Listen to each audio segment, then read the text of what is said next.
नमस्कार दोस्तों, आप सभी का स्वागत है आज के एक फिर न्यू कहानी में। आज की कहानी में दोस्तों हम लोग देखने वाले हैं यानी भगवान विष्णु और एक बूढ़ी माँ की कहानी। ये कहानी दोस्तों आपकी ज़िंदगी में बहुत बड़ी बदलाव लाएगी। अक्सर इंसान कभी कभी धन दौलत के लालच में खो जाता है और इस दुनिया के माया में भूल जाता है और अपनी वास्तविक जीवन को वो भूल जाता है कि हम किस लिए इस धरती पर आए हैं, हमें क्या करना चाहिए और हम क्या कर रहे हैं। यानी दोस्तों वो अपना मूल कर्तव्य भूलकर धन दौलत के पीछे भागने लगता है और अंत में उसे इस धरती से कुछ नहीं मिलता है।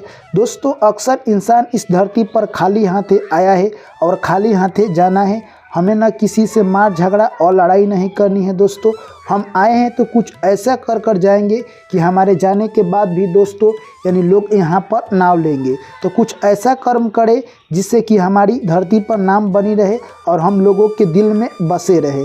तो दोस्तों ये कहानी ऐसी ही एक मार्मिक कहानी होने वाली है, इसलिए दोस्तों कहानी को पूरा सुनना। जो भी मेरे प्यारे भाई एवं दर्शकगण पहली बार चैनल पर आए हैं, चैनल को सब्सक्राइब कर लीजिए और नोटिफिकेशन को ऑन कर लीजिए। चलिए दोस्तों कहानी को शुरू करते हैं। एक प्यारा सा गांव था। उस गांव में दोस्तों कहे तो एक किसान रहा करता था। दोस्तों किसान अपने खेतों में डेली काम किया करता, उससे जो भी अनाज पैदा होता उसी से अपना जीवन यापन किया करता।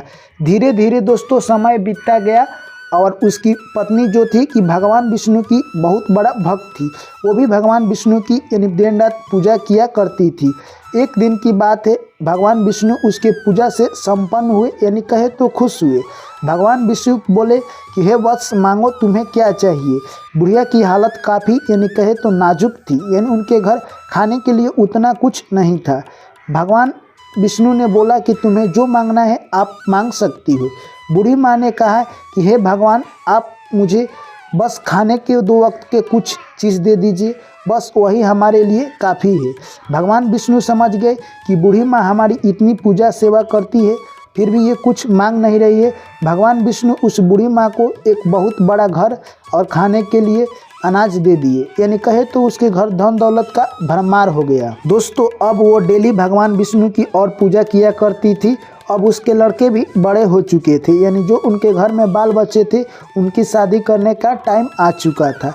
उनके लड़के बोलते हैं कि हे माताजी आप डेली अभी भगवान विष्णु की पूजा करती है, अब आप क्यों करती है? आपके पास कुछ कमी नहीं है, आपके पास घर है, बंगला है, गाड़ी है, आपका बिजनेस भी चल रहा है, आपके पास धन दौलत सोना चांदी सब कुछ है, फिर भी आप भगवान विष्णु की पूजा क्यों कर रही है?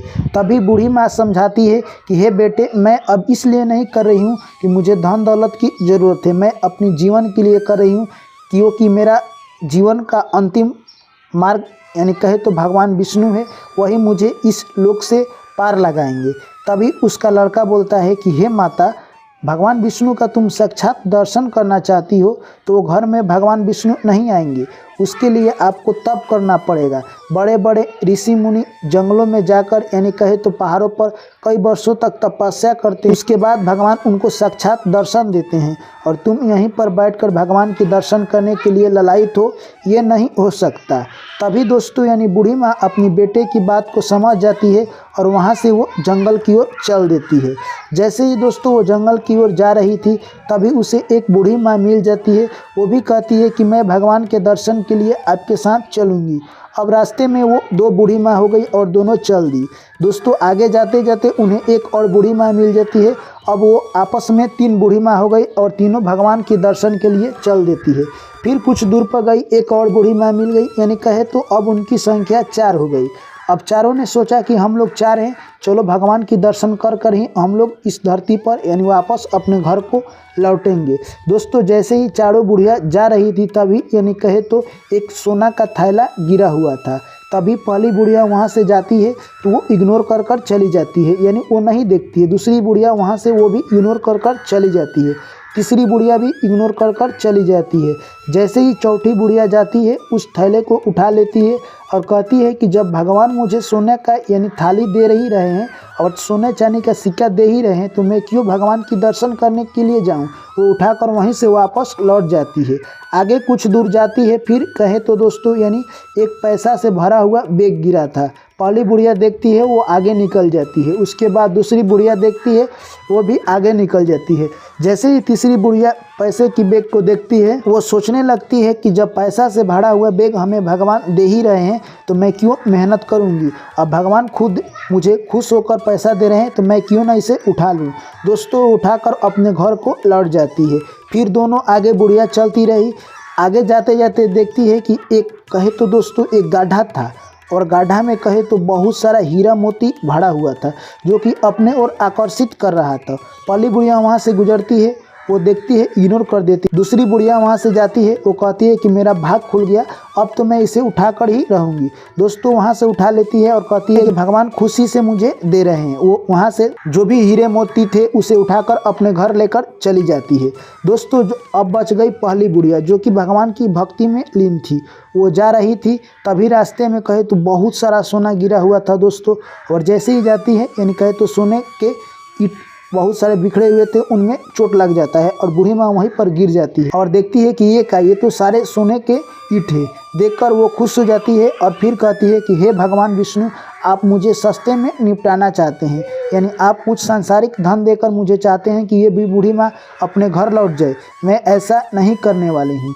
दोस्तों जैसे ही बूढ़ी माँ आगे जाती है यानी कहे तो बारिश आ जाता है और बहुत तेज़ यानी आंधी उखड़ जाती है। फिर भी बूढ़ी माँ नहीं घबराती है, आगे बढ़ती ही जाती है। ऐसे ही करते करते आगे जाती है तो देखती है कि एक बहुत बड़ा बाघ बैठा हुआ है। दोस्तों बाघ को देखकर बूढ़ी माँ कुछ देर के लिए तो डर गई, फिर भी हिम्मत बांधकर आगे जा रही थी। ऐसे ही जाते जाते भगवान विष्णु कहें कि अब तो इनको साक्षात दर्शन देना ही पड़ेगा।